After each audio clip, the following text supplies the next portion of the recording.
নবী রাসূলগণের মাথার তাজ, শামসুল হিদায়াত, বদরুদ দুজা, সাইয়্যিদুস সাকালাইন, ইমামুল মুরসালিন, খাতামুন নবিয়্যিন ওয়াল মুরসালিন, আফতাবে নবুওয়াত, শাহনশাহে রিসালাত, সরকারে দো জাহান, সুলতানুল মদিনা, নবিয়ুল আম্বিয়া, হুজুরে আকরাম, নূরে মুজাসসাম, নূরুল আলা নূর, সাইয়্যিদিনা হাবিবিনা শফীঈনা মাওলানা মুহাম্মদ সাল্লাল্লাহু আলাইহি ওয়াসাল্লামের উপর আল্লাহ তাআলা যাকে আজ থেকে প্রায় ১৫০০ বছর আগে প্রেরণ করেছেন, সর্বশ্রেষ্ঠ সর্বশেষ নবী ও রাসূল হিসেবে, যার পরে আজ পর্যন্ত পৃথিবীতে অবশ্যই কোনো প্রকার নবী কিংবা রাসূল অবশ্যই আসে নাই, অবশ্যই এখনো নাই, অবশ্যই কিয়ামত পর্যন্ত আসবে না।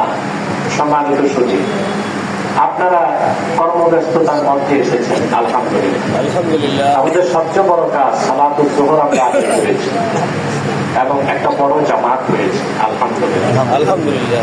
আমি খুব সংক্ষেপে কিছু নাসিহা করবো আপনাদের সকলের উদ্দেশ্যে। আল্লাহ তাআলা সূরা তাওবা ১১৯ নম্বর আয়াতে বিশ্বাসী মুমিনদেরকে বলেন, ইয়া আইয়ুহাল্লাযীনা আমানু তাকুল্লাহা ওয়া কুনু মা'আস সাদিকিন। ঈমানদারগণ, তোমরা মহান আল্লাহকে ভয় করো আর সত্যবাদীদের সঙ্গে থাকো। আল্লাহর ভয়টা মুমিনের জীবনের সবচেয়ে বড় সম্পদ। আল্লাহর ভয়, ঈমান আনার পরে যার অন্তরে আল্লাহর ভয় আছে, সে লোকটা পরহেজগার, আল্লাহওয়ালা, বুজুর্গ ব্যক্তি, আল্লাহ তাকে ভালোবাসে। কারণ এই ব্যক্তির নাম হচ্ছে মুত্তাকি।